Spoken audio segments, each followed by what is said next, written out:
Mukulu ono Yaledi yabadde mu weekend mu kibuga Masaka. Yaledi alina oluyimba olupya olwo baluyita Be My Date. Yalukubye ne mwana wa Mr. Daffin bwe katambudde bwe katyo. Omukulu Yaledi y'omu ku bayimbi abaakagenda okulambulako omunywanyi DJ Maskawala. Bangi nnyo basobodde okuba tebagendayo, ate Yaledi naye yasobodde okuba ate nga yagenzeeyo mu mbeera eyo. Yaledi agamba nti DJ Masiko ono y'omu ku baasooka omuwa ku stage abantu abanene okuyimbira, era ekivulu kyali mwaka nga covid nga bava mu covid oluwombo lwali yakategeka. Yaledi kyekivulu ekyasookera ddala nga tayimirangako ku stage y'abantu mutwalo n'okweyongerayo.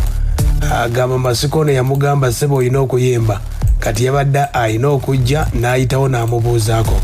Kati embeera nga bweri twayogedde bingi nnyo ku ndongo ye nga bweri omukulu ono Yaledi.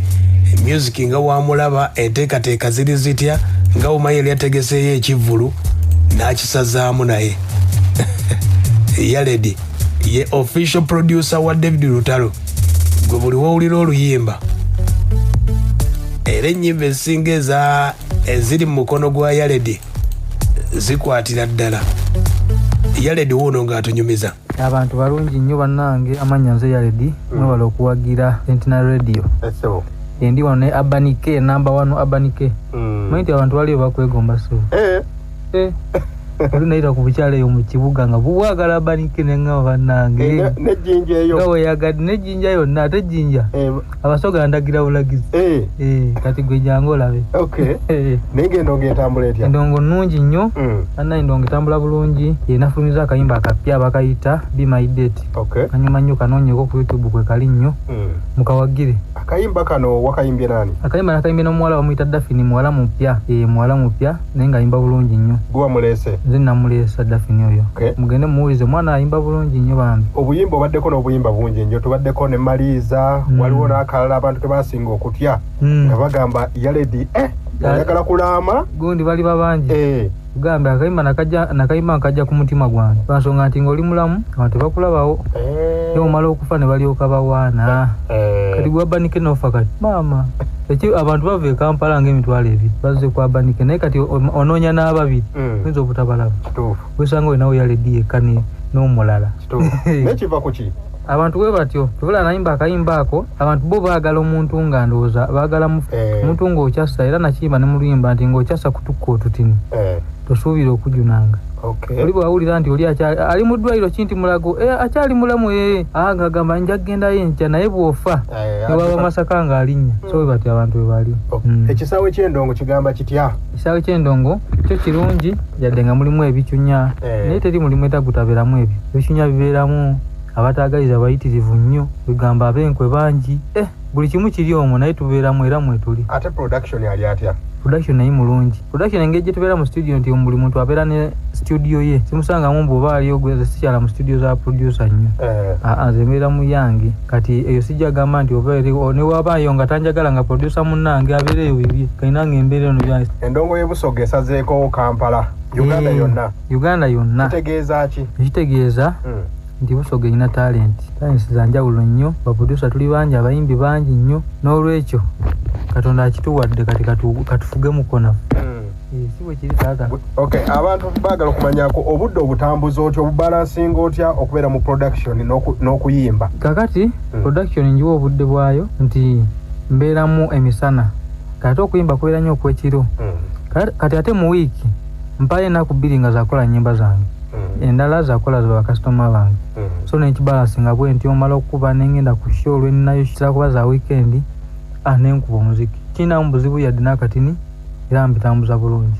Luli wali otutegeeza nti omwaka wali otegeseeyo ekivulu. Ekivulu n'okisazaamu. Naye ekivulu ekyo okisazaamu nagenda olaba twawanikayo posta house nno nga simanyi nti Rema gyali. Ne tuwanika kati nagenda okulaba abantu sebo bankyomera awo. Kati ensaba bintu byakuyomba. Tagala bya ntalo. Wogira gino woyomba n'abantu kivamu nga n'abalogo bagironga bakulogo ozimba okugulu ozimba omutwe.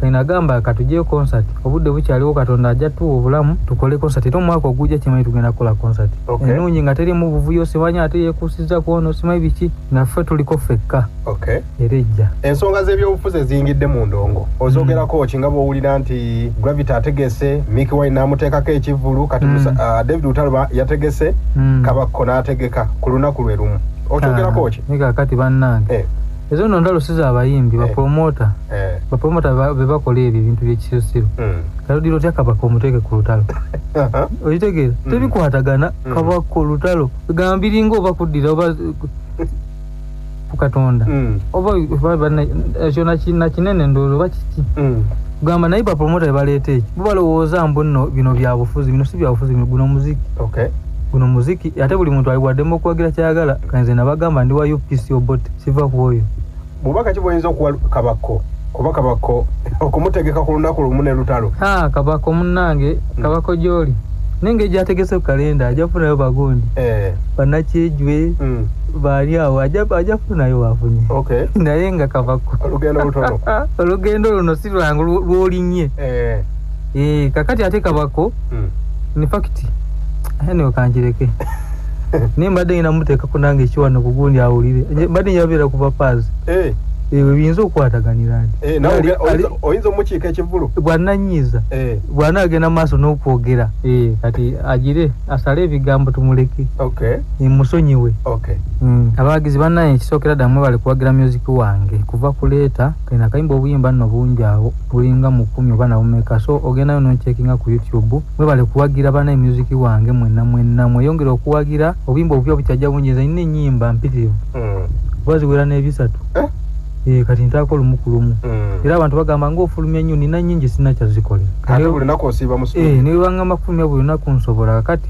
bannange obuyimba mbulina bungi nnyira mu kyabulaba naye abantu beebuuza lutalo tokolangayo luyimba na lutalo oluyimba tululina luwaddi tenunafuluma bufuluma naye nga tululina waggwa luyimba we luli lulungi nnyo oyinza otuwamu akapera kolabu bajja dubba ne Kabaka bajja kubba oluyimba lwa